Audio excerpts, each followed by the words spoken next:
Assalamualaikum warahmatullahi wabarakatuh.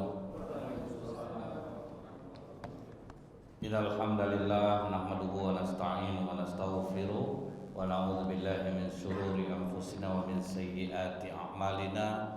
May yahdihillahu fala mudilla lahu wa may yudlil fala hadiya lahu. Asyhadu an la ilaha illallah wahdahu la syarika lah wa asyhadu anna Muhammadan abduhu wa rasuluh. Allahumma salli wa sallim wa barik ala hadzal nabiyil karim wa ala alihi wa sahbihi ajma'in. Bapak-bapak pengurus masjid yang saya hormati, alim ulama, tokoh masyarakat, cerdik pandai, Bapak Ibu orang tua yang saya muliakan, serta para remaja, peramah yang semoga kita semua senantiasa dirahmati oleh Allah. Kita tidak melanjutkan sirah Nabawi, jadi kita malam ini kembali ke kitab Qisasul Anbiya karya Ibnu Katsir rahimahullah dalam bab.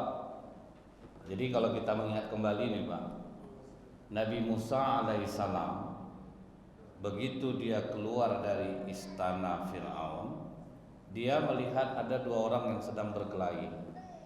Satu orang Mesir, satu orang Bani Israel. Kata orang Bani Israel ini, Musa, kau bantu aku, kita sekampung. Kata orang Mesir, kau harus bantu aku Musa, yang membesarkan kau orang kami Mesir.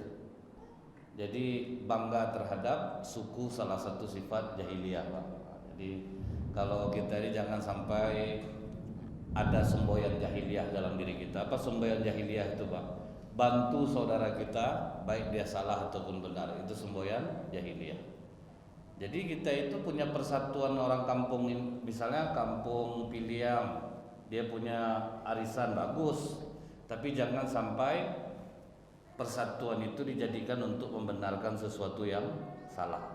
Jadi kalau memang salah kelompok kita, ya kita salahkan Pak. Tapi akhirnya Nabi Musa khilaf. Nabi Musa khilaf, dibantunya yang Bani Israel Pak, yang sekampung sama dia. Dipukulnya lah orang Mesir nih Bu. Nabi Musa lupa bahwa kekuatannya itu sama dengan 10 orang laki-laki kuat. Sekali tinju Pak, terkapar langsung orang Mesir nih Pak. Bangkit tangkut Nabi Musa. Jadi walaupun Nabi Musa itu punya kekuatan besar, rasa takut itu tetap ada Pak. Fir'aun dan menteri-menterinya langsung rapat bunuh Musa. Kejar, bunuh Musa. Untung ada satu orang yang membocorkan kepada Nabi Musa Pak. Karena di sisi Fir'aun itu Pak, tidak semuanya yang ikut dia Pak. Ada yang juga sayang kepada Nabi Musa. Apa kata dia kepada Nabi Musa? Musa, lebih baik kau cabut dari sini. Larilah kau jauh-jauh. Fir'aun dan tentaranya akan memburu kau Musa. Apakah Nabi Musa mengatakan, aku tunggu orang itu di sini, mau tahu orang itu gimana rasa pukulan aku? Enggak Pak, lari Pak, ketakutan Nabi Musa. Jadi seperti kata Rasulullah, orang yang kuat itu bukan orang yang bisa menumbangkan satu kota, tetapi orang yang mampu menahan emosinya di saat dia marah. Jadi dikontrol juga di Nabi Musa. Walaupun dia temperamen, tapi dia pilih untuk menyelamatkan diri. Ada orang saking semangatnya dia pengen jadi security Pak. Begitu di interview dia, kamu kalau datang perampok 4 orang apa yang kamu lakukan? Saking semangatnya, saya lawan Pak. Pak bodoh kamu nih. Kan bodoh tuh Pak, 4 orang perampok mau dilawannya sendiri Pak. Awalnya rencana dia Pak melihatkan, wah kalau semangat nih pasti dipilih nih. Tapi yang satu lagi, kamu kalau datang perampok 4 orang apa yang kamu lakukan? Saya lari cari bantuan Pak. Ini yang bagus. Lari cari bantuan. Nah Nabi Musa memilih lari. Di dalam Al-Quran Pak, dalam surah Al-Qasas ayat 22, walamma tawajjaha tilqa'a Madyan, dan tatkala ia menghadap ke jurusan Madian, dia berdoa, mudah-mudahan Allah memimpinku ke jalan yang benar. Qala asa rabbi ayyahdiyani sawa'as sabil. Nabi Musa pokoknya artinya Bapak, dia tidak tentu kemana tujuan dia. Yang penting muka aku ini sudah menghadap ke Madian. Habis itu dia minta tolong kepada Allah. Mudah-mudahan Allah menunjukiku jalan yang lurus. Jadi untuk pergi berangkat pun doa diperlukan, Pak. Jadi kemana pun kita yang penting berdoa. Sampai urusan sesepele mungkin, Pak. Cari parkiran sepeda motor, cari parkiran mobil. Kalau bisa berdoa kita dulu sebelum masuk parkiran, supaya yakin kita keberadaan Allah tuh, Pak. Paling tidak, Pak ya, walaupun tidak dapat parkiran yang bagus, udah ada nilai ibadahnya, Pak, karena kita berdoa kepada Allah. Nabi Musa apalah salahnya, Pak? Wajah udah ngadap ke Madian, ya udah langsung aja jalan ke Madian, kan nggak ada masalah, Pak. Tapi tetap minta kepada Allah, ya Allah, semoga Engkau menunjukiku ke jalan yang lurus. Berangkatlah Nabi Musa. Sampai di Madian, lapar betul perut Nabi Musa, Pak. Karena tidak ada bawa uang, tidak ada bawa makanan. Jadi sepanjang jalan itu, Pak, Nabi Musa memakan daun-daunan. Jadi ada daun dimakan. Udah senang-senang di istana ya, Pak ya. Tahu-tahu jadi langsung kelaparan. Jadi agak goyang juga Nabi Musa nih. Goyangnya masalah apa, Pak? Masalah perut, belum makan. Begitu sampai di Madian ini, Nabi Musa sempat dia berdoa kembali, Pak. Rabbi inni lima anzalta ilayya min khairin fakir. Ya Allah, aku sangat berharap kebaikan darimu, ya Allah. Maksud Nabi Musa minta kebaikan Allah turunkan itu apa, Pak? Lapar betul perut aku. Beri aku makan, ya Allah. Aku minta kebaikan darimu, ya Allah. Aku lapar. Jadi betul-betul masalah makan pun Nabi Musa mintanya ke siapa, Pak? Ke Allah, Pak. Jadi kita ini apa-apa sebetulnya andalkan saja Allah. Perut lapar, berikan aku kebaikan, ya Allah. Berikan aku kebaikan. Aku lapar, ya Allah. Nah, sewaktu Nabi Musa berteduh di bawah sebuah pohon itu, Pak, dari kejauhan nampaklah dia dua orang perempuan, bukan anak, sudah lumayan gadis lah, Pak. Lama duduk, dia bawa beberapa ekor ternaknya, tapi lama duduk di situ berdua. Tidak jauh dari perempuan ini ada rombongan laki-laki yang sedang memberi minum ternak. Apa yang dilakukan oleh Nabi Musa alaihissalam? Kasihan aku nengok dua orang perempuan nih. Kenapa dari tadi dia hanya duduk di sana dan dia tidak memberi minum ternaknya? Nabi Musa bertanya apa kata Nabi Musa? Ma khatbukuma qalata la nasqi hatta yusdira ri'a. Apakah maksudmu dengan berbuat begitu? Kedua wanita itu menjawab, ri'ahu wa abuna syaikhun kabir. Kami tidak dapat meminumkan ternak kami sebelum pengembala-pengembala itu memulangkan ternaknya. Jadi di situ banyak betul laki-laki. Jadi kami tidak bisa kami bercampur di sana. Nah, ini ciri wanita solehah, Pak. Tidak mau dia bercampur dengan laki-laki, biarlah menunggu aja lah di sini sampai orang itu mengembalikan ternaknya. Memangnya bapak kalian kemana? Bapak kami wa abuna syaikhun kabir. Bapak kami adalah orang tua yang sudah lanjut umurnya. Nah, ini dialog Nabi Musa kepada dua orang perempuan ini. Setelah itu diambil oleh Nabi Musa ternak-ternak. Sini, aku bantu kalian. Nah, ini ciri laki-laki tulus, Pak. Nampak orang kesusahan dibantu. Bawa ternak-ternak ini, diangkat oleh Nabi Musa batu besar supaya tidak bergabung dengan laki-laki itu, akhirnya berebut-rebut, diangkat Nabi Musa. Terkejut perempuan ini nengok kekuatan Nabi Musa mengangkat batu besar sebelah tangan aja, Pak. Dipindahkan batu itu, di situ banyak keluar air, dikasihlah minum ternak-ternak. Setelah selesai ternak-ternak ini minum, kemudian Nabi Musa berikan kepada dua orang perempuan ini. Nabi Musa kembali duduk di mana tempat dia tadi berteduh. Ini yang namanya laki-laki, Pak. tulus membantu. Tidak ada ditanya adik di mana tinggal. Habis kan kalau kita kan gitu Pak ya. Langsung tuh Pak, ada habis nolong tuh kalau ada apa-apa besok dia minta tolongnya sama Bang, nomor WA adik ada enggak? Kan gitu itu Pak. Susah untuk tulus tuh. Ini contoh Nabi Musa Pak, tulus. Kenapa? Apa salahnya Nabi Musa minta upah Bu? Kasihlah aku makan. Harga diri. Ini perlu juga kita menjaga selapar apapun perut buat tenang aja lah Pak. Jangan sampai nampakkan betul lapar tuh. Cuman kalau ngundang orang makan Bu ya, yang mendoa, yang tahtim, tahlil jangan terlalu lama. Pikirkan juga perut orang Pak. Orang ramai Pak ya, pantai panjang doa. Saya pernah dulu Bu, bapak tuh terlupa saya Pak.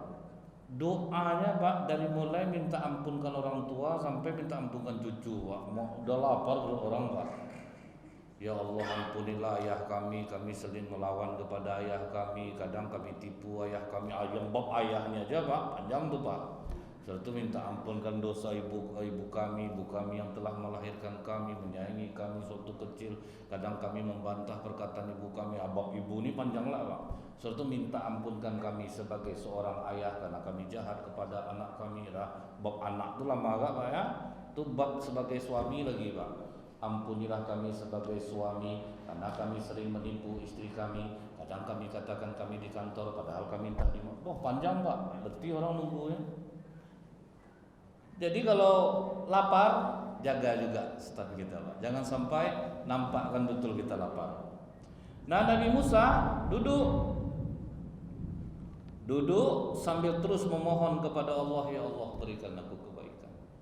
Lapar betul perut itu.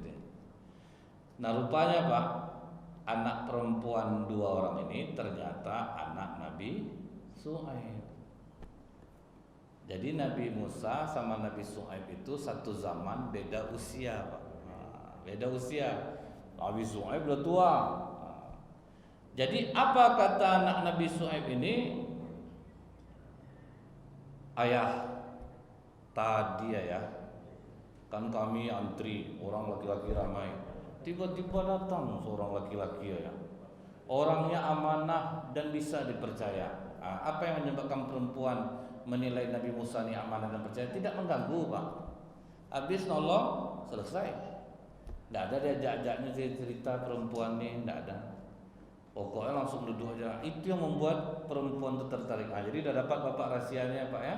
Cara membuat pasangan kita tertarik sama kita. Pasangan nih Pak, jangan pula anak gadis pula Bapak buat macam ini. Kemudian apa kata Nabi Su'aib? Coba panggil anak muda itu kemari. Karena sudah dipromosikan oleh anaknya sendiri, anak gadisnya Pak. Panggillah pemuda itu, bawalah kemari. Mau bertemu pula ayah sama dia ini. Maka dua orang perempuan ini mendatangi Nabi Musa. Jadi kalau kita lihat Pak di dalam surah Al-Qasas masih 25 sampai 28 itu kan dialog Pak. Perempuan ini kata Allah Pak berjalan kemalu-maluan. Jadi ini sifat perempuan malu-malu. Jalan berdua malu-malu sampai ke dekat Nabi Musa. Apa kata perempuan ini? Ayahku memanggilmu karena ingin membalas jasamu. Karena ingin membalas jasamu. Kata Nabi Musa, baik, tapi berjalanlah kalian di belakangku, arahkan aku di depan kalian. Ini laki-laki sejati. Tidak mau dia perempuan di depan ya. Nanti kemana-mana mata nanti Pak kan. Menjaga diri Nabi Musa. Jalan kau di belakang aku di depan. Jadi perempuan inilah menuntun Pak, mengarah kepada rumahnya. Sampai di rumah itu Nabi Su'aib bertanya kepada Musa, kenapa kok sampai kemari? Diceritakan oleh Nabi Musa, aku membunuh orang Mesir yang sedang berkelahi dengan Bani Israel. Kemudian Fir'aun ini dia mengaku dirinya Tuhan. Apa kata Nabi Su'aib setelah mendengar cerita Nabi Musa ini? Jangan kamu takut, sekarang kamu sudah selamat sampai di sini. Nah setelah diinterogasi oleh Nabi Su'aib, sudah cerita-cerita, kemudian apa kata perempuan anak Nabi Su'aib ini? Ayah, bagaimana kalau kita ambil aja dia bekerja di rumah kita nih ayah, suruh aja dia kerja di rumah nih. Jadi terlihat di sini apa Bu? Agak bersemangat sedikit Pak. Sebagai anak perempuan kalau memang sudah mendapatkan laki-laki yang baik, jangan tunggu-tunggu lagi. Ayah ambil aja dia untuk kerja sama kita ya. Lagi pula dia kan orang yang bisa dipercaya. Nyambung Nabi Syuaib Pak. Isyarat anaknya nih nyambung Nabi Syuaib. Apa kata Nabi Syuaib? Gini aja lah Musa. Aku bermaksud menikahkan kau dengan salah seorang dari kedua anakku ini. Kau pilihlah di antara dua ini. Itu enak ya Pak. Jadi orang yang dipercayai dibolehkan memilih. Pilihlah mana kau. Karena anak mungkin kau tinggal di sini kerja sama aku sementara anak aku ada 2 orang perempuan. Jadi itu Pak ya. Perempuan tidak salah mengungkapkan rasanya dengan cara tertutup seperti anak Nabi Syuaib. Terima aja lah ya dia kerja kemari ya. Tapi ayahnya langsung nyambung. Setelah dipilih Nabi Musa, kata Nabi Syuaib, cuma ada syaratnya nih Musa, kau harus kerja sama aku 8 tahun. Tapi kalau kau cukupkan jadi 10 tahun itu lebih bagus. Nah, di sini terlihat apa Bu? Bapak ibu sebagai seorang mertua dapat menantu soleh, miskin, ambil aja untuk kerja Pak. Jangan dipaksa dia, kau mesti cari kerja dulu. Tidak usah, ambil dia kerja sama bapak. Misal bapak kaya nih Pak, menantu bapak nih calon menantu bapak orang soleh tapi miskin Pak. Payah hidupnya nampaknya. Yaudahlah, kau kerja sama aku 8 tahun ya. Maksud bapak itu baik sebetulnya untuk menguatkan ekonomi dia, juga akan berpengaruh kepada anak gadisnya. Bekerjalah Nabi Musa, betul-betul amanah Nabi Musa, bukan 8 tahun dipilihnya, malah dia pilih 10 tahun. Nah, jadi batas tinggal di rumah mertua nih Pak ya, selama-lamanya adalah 10 tahun. Ini janganlah jadi marga penandehan lah Pak, malah tandehnya mertua dibuatnya. Enak kita tinggal sini lagi, tidak perlu buat rumah Pak ya, tidak perlu bayar listrik. Kemudian dikasih dia kerja sampai masa 10 tahun. Setelah itu maka Nabi Musa bicara kepada istrinya, wahai istriku, katakan kepada ayahmu, aku rindu mau pulang kampung. Ada 10 tahun ya, aku rindu mau pulang kampung. Paling tidak berapa jatah kambing untuk kita yang bisa kita bawa pulang ke Mesir. Diizinkan oleh Nabi Syuaib, bawalah kambing warna apa kalian mau. Dipilih waktu itu kambing warna hitam. Kemudian Nabi Musa, istri dan anak-anaknya mulai berjalan mengarah ke Mesir. Nah rupanya Pak, di perjalanan itu tidak tanggung gelap hari lagi. Sangat gelap sehingga tidak ada yang terlihat malam itu. Kata Nabi Musa, kau tunggu di sini, aku melihat ada cahaya di atas sana. Maksudnya lembah suci tua.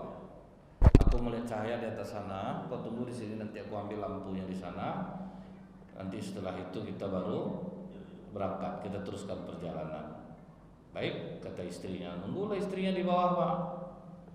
Istrinya pas sedang nunggu di bawah. Kemudian Nabi Musa pas sampai di sana, pas nampak di cahaya itu Pak, aku adalah Allah.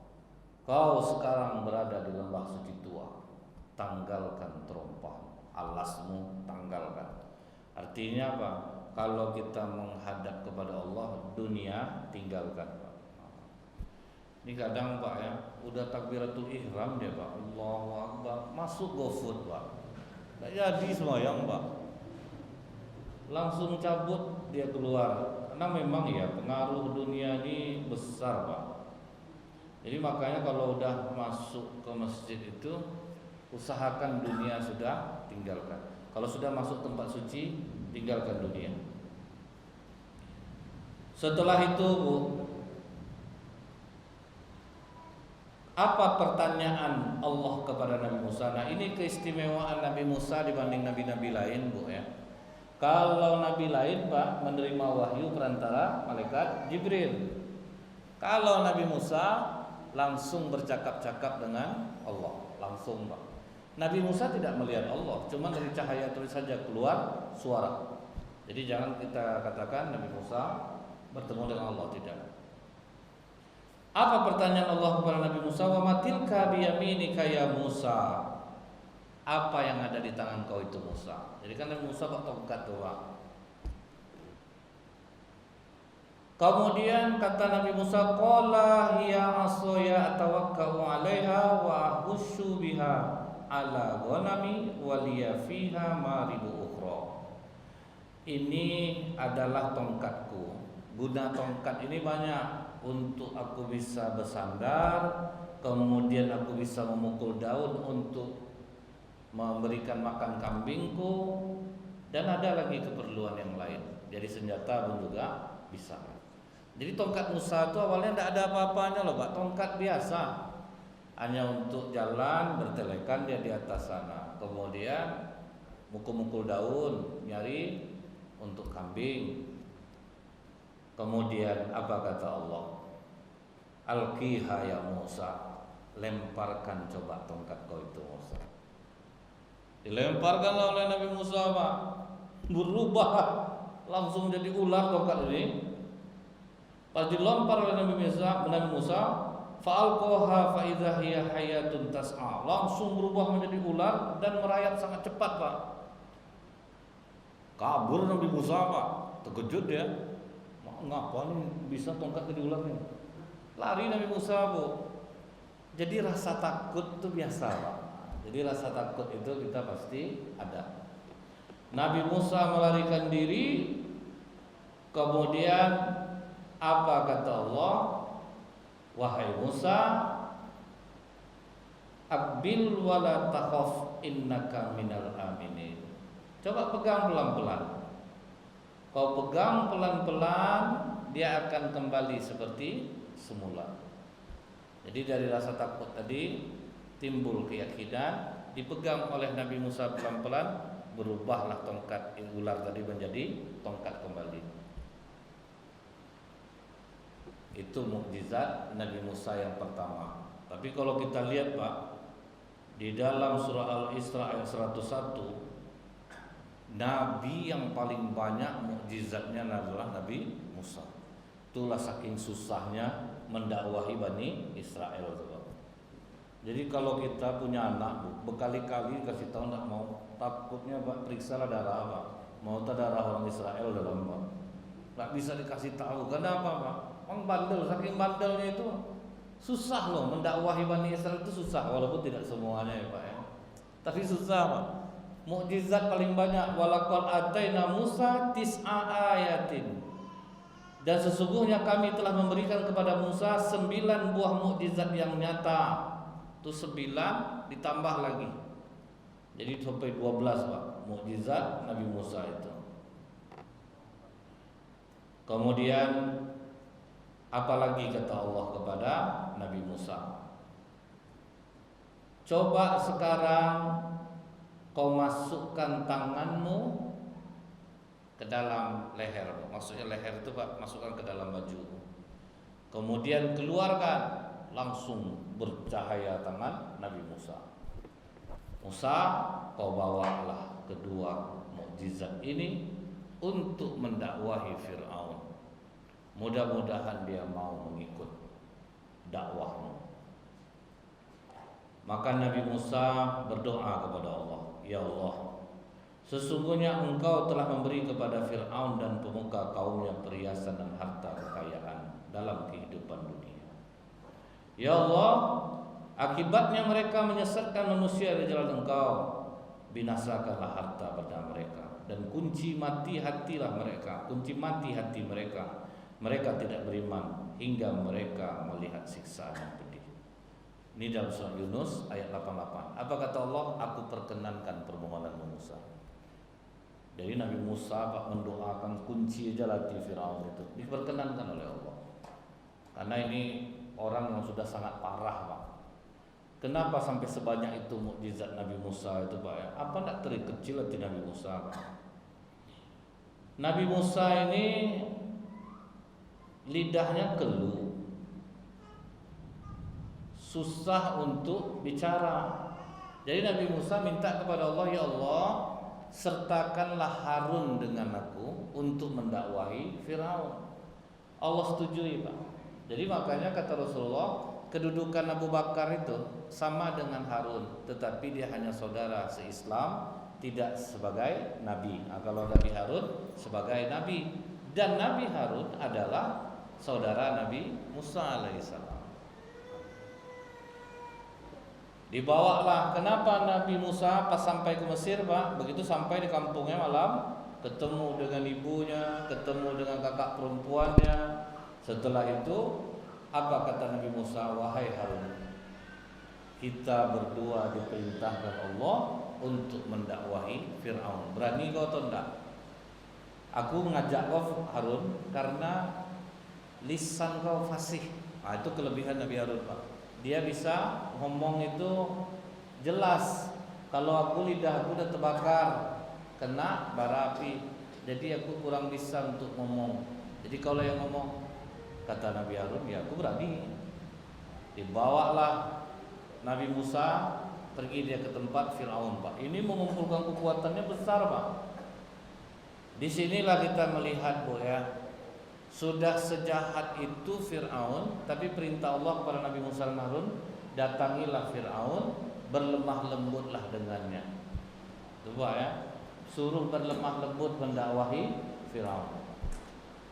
Jadi kalau ada orang, Bu, ya, berdakwah menyindir pemerintah, memaki pemerintah, memaki pemimpin di mimbar-mimbar, ini sebenarnya tidak boleh, Pak. Sedangkan Fir'aun aja yang udah sejahat itu disuruh Nabi Musa berlemah lembut. Datanglah Nabi Musa sama Nabi Harun, Pak. Apa kata Nabi Harun? Ini Musa baru datang setelah lama pergi, dan dia sudah diangkat Allah menjadi utusannya bersama aku. Kami datang kemari untuk mengajak engkau, Tuhan. Datanglah engkau sebagai orang yang berserah diri dan sembahlah Allah yang satu. Mendengar itu ketawa Firaun, Pak. Musa jadi nabi, ngomong aja tidak jelas dia, kata Firaun. Coba kau ngomong Musa. Ngomong aja tidak jelas, kau pula mau jadi nabi. Tapi aku yang menyampaikannya, kata Harun. Kalau Musa akan melihatkan kelebihannya, dia diberikan Allah kelebihan. Maka dilemparkanlah oleh Nabi Musa tongkatnya, berubah menjadi ular. Mencret Firaun dalam kitabnya, Pak. Tak tanggung, Pak, mencret Firaun saking ketakutannya.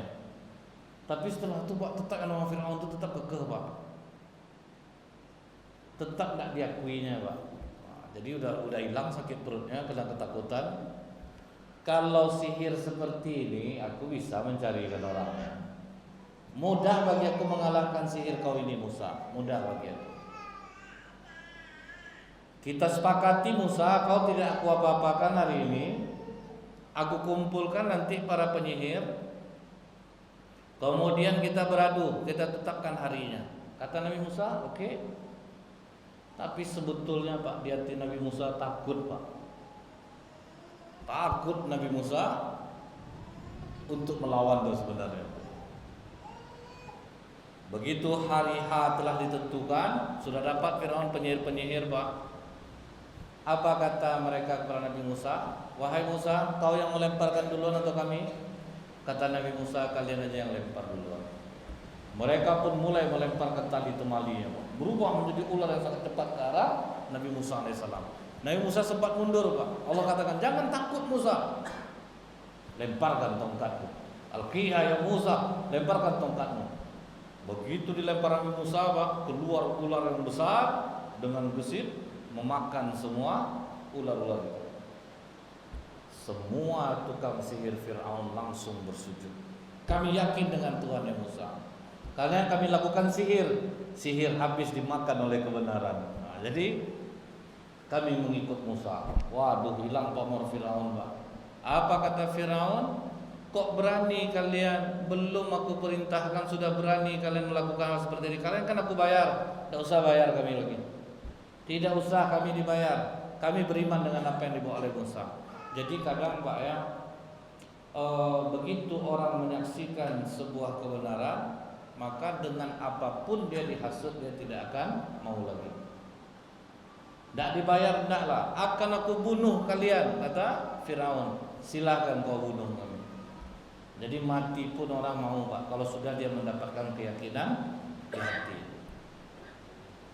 Dibunuhlah, dieksekusilah Pak seluruh penyihir Firaun ini. Nah disitulah Nabi Musa akhirnya mengajak kaumnya untuk melarikan diri. Disepakati, maka mereka pun melarikan diri. InsyaAllah di pertemuan selanjutnya nanti akan kita sambung kembali. Subhanakallahumma bihamdika asyhadu an la ilaha illa anta astaghfiruka wa atubu ilaik. Assalamualaikum warahmatullahi wabarakatuh.